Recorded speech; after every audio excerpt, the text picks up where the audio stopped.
Have you heard about the new cycling metric durability blowing up online and in the subreddits? It's being tossed around like the magic reason why Pogacar dominates. But what does it actually mean? And more so, how do you train it? Think of durability like a battery. Some riders have a battery that drains fast, but durable riders, their battery holds a charge deep into hours, 4, 5, or 6, right when others are fading. Now, there's some strong science and coaching to understand, so let me help you sift through the noise and explain what durability is and how you can train to improve it. Durability is being able to make power output at the end of a ride or race similar to what you could at the beginning of the same ride. In essence, it's not getting tired. Welcome, everyone. I'm Coach Frank Overton. Some call me the Big Cat, and today we're talking about how you can train to have greater durability and how you can test for it. I'll go over 8 ways to increase your durability and then how you can measure if your durability is improving from your power data. Now, as I said, think of durability as a battery, your battery whose charge goes down as you get tired from intervals, long rides, and races. Our friend Dr. Phil Skiba has done some great work with W Prime with regards to time spent over threshold anaerobic. And meanwhile, Dr. Ed Monder focused on aerobic durability, how long one can sustain power below threshold without falling apart. Diesel watts, as I like to call it, the ability to ride sweet spot for 3, 4, 5 hours, or if not that, even high tempo in zone 2. The thing about durability is that some riders have a battery that drains faster than others. If you have good durability, your battery and your power output drains more slowly and stays strong while your competition fades and slows down. In other words, if you compare two riders with the same FTP on the start line, and rider A has a battery that drains faster than rider B, by 4 hours into the race, rider B is going to pull away from rider A who's fading. So who gets less tired in hours 3, 4, 5, and 6 in a gravel race, a Fondo, a road race, or even a long gravel ride? These are the athletes that are going to do well even if they have the same FTP, which is why the internet has done a really good job of bashing FTP as inferior to durability, but that's not the point. They are both useful. And as a side note, why does it always have to be better than Ford versus Chevy or Mac versus PC? The point is, you can train your durability and use that as your secret weapon to beat your friends who have the same FTP as you. You can even beat riders with higher FTPs if your durability is better than theirs. This is the tortoise beats the hare analogy we've used in the past, and we all know who wins that race. So let's talk about how to train your durability and then how to test for it to see if you are improving. The single biggest thing to having great durability is to maintain a high training load for years and years, like the pros who train 30 hours a week after week, year after year. Since that's not possible, the next biggest thing you can do is to increase your level with consistent training, sweet spot intensity, and one long ride per week for the next 4 to 6 weeks.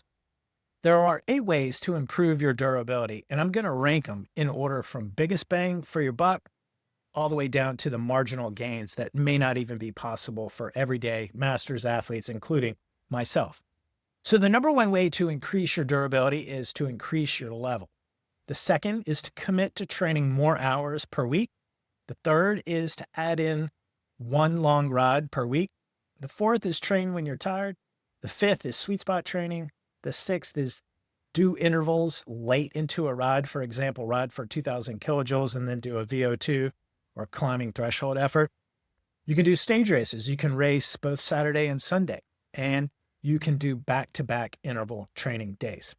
Now, the first 3 are all related, and there's lots and lots of physiological goodness that can occur over 4 to 6 weeks if you can ride longer once per week. We track durability with what's called your level.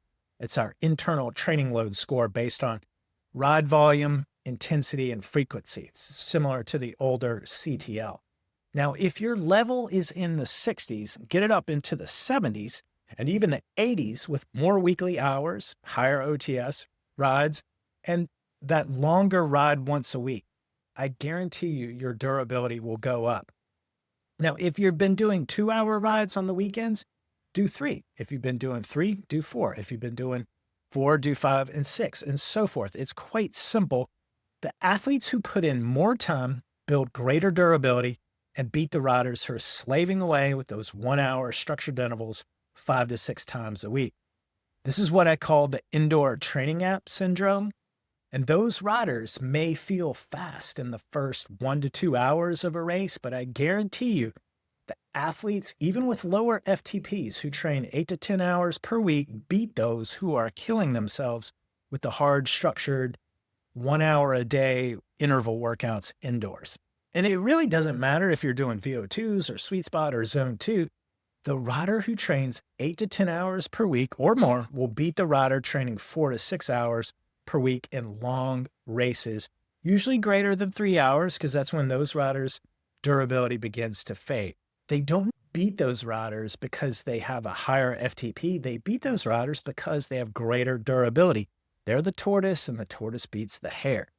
Now, this is the reason why the internet has been so quick to bash FTP is dead, which is short-sighted and fundamentally wrong and not true.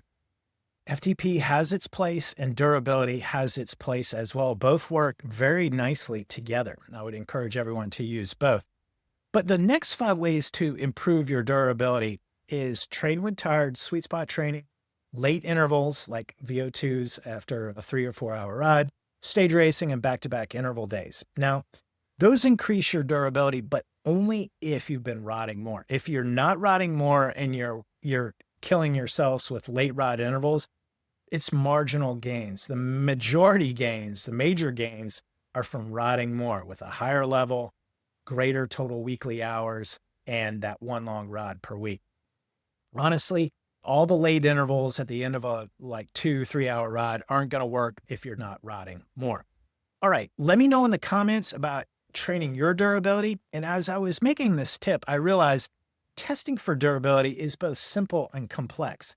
I also realized that you can analyze your durability from past long race performances, and that enables you to see what your durability is in the past, and you can measure that with other races, and you can also use that as a benchmark for looking at future durability.